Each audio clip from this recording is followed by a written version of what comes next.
Good afternoon, everyone.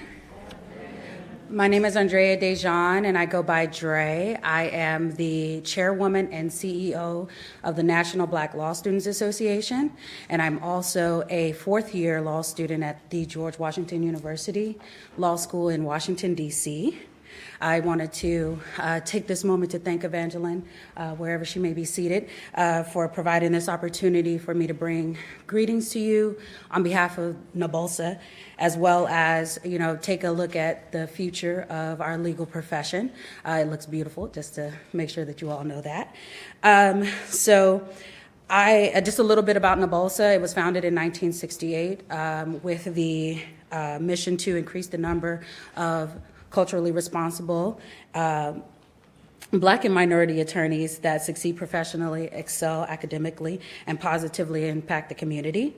So with that in mind, we at NABLSA know that the most critical time in your life is as you sit in these seats right now.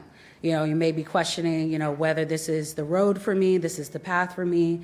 Can I do it? Can I make it through law school? Can I get into law school? All of those kinds of questions that I had myself, going on 4 years ago. And I will tell you today, you have all of the capabilities and the abilities that you need sitting right here. Just a showing of sitting in this room lets us know that you're very dedicated to diversifying the legal career, the legal field, as well as being a change maker in our world. So I just want to say that, you sitting in your seats at this moment, you should just go ahead and give yourselves a little hand clap for being here today.